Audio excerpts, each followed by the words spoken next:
Nalalapit na nga ang Pasko kaya for today's video ay magluluto tayo ng lasagna at huwag kang mag-alala kung wala kang oven dahil pwede natin itong lutuin sa kawali. Madali lang to kaya kung gusto nyo gawing special ang inyong salo-salo, tara samahan nyo ko. Sa kumukulong tubig maglalagay muna tayo ng asin at cooking oil. Tapos isunod na natin yung ating lasagna sheets. Lutuin lang natin to for 6 minutes or sundin lang yung package instructions. Then, itabi lang at lulutuin natin yung ating red sauce. Magigisa muna tayo ng sibuyas,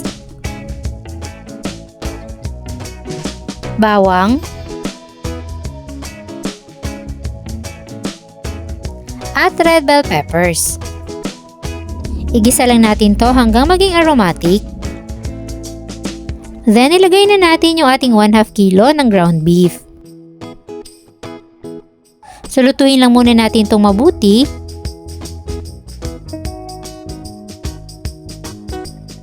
Then, magsiseason tayo dito ng oregano powder. Optional lang to at kung wala naman ay pwede kayong mag-skip at maglalagay din tayo ng black pepper powder.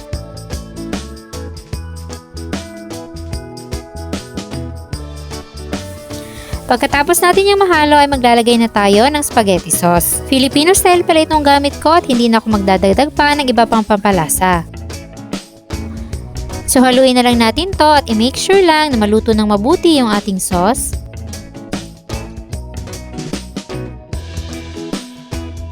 Then, itabi lang muna at gagawin naman natin yung ating white sauce. Maglalagay lang tayo ng 1/4 cup ng butter at 2 tablespoon ng all-purpose flour. Hayaan lang natin na matunaw yung harina at maglalagay na tayo ng 1 lata ng evaporated milk. Haluin lang muna natin yung mabuti hanggang sa ma-dissolve ang all-purpose flour. Then, maglalagay na tayo ng 1/2 cup ng grated cheese. Ito na rin yung magsisilbing pampaalat ng ating sauce.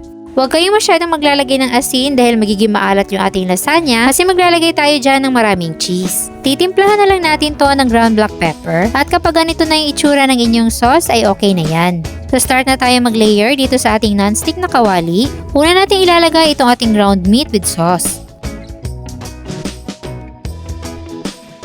Tapos maglagay na tayo ng lasagna pasta.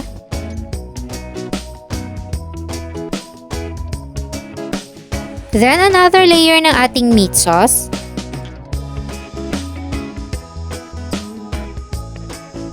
Tapos, magli-layer tayo ulit ng pasta at meat sauce. At this point, maglalagay na tayo ng white sauce. Spread lang natin para ma-even out.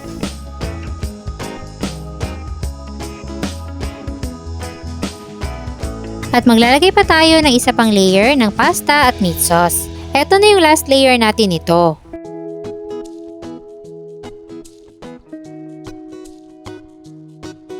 After nyan ay last layer na din ng ating white sauce.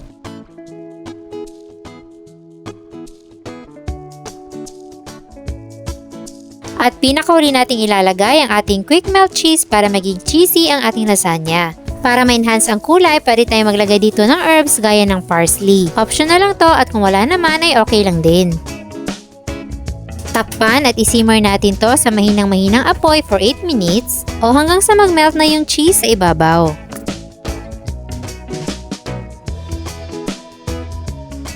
I-rest lang muna natin for 10 minutes bago natin hiwain para hindi masira yung kanyang layers.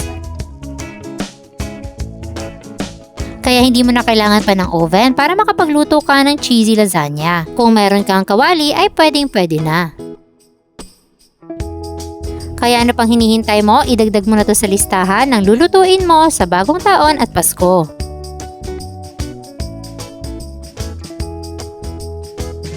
Ilalagay ko na rin dyan sa baba ang kompletong listahan ng ating mga ingredients.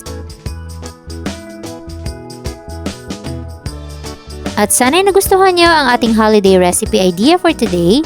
Enjoy!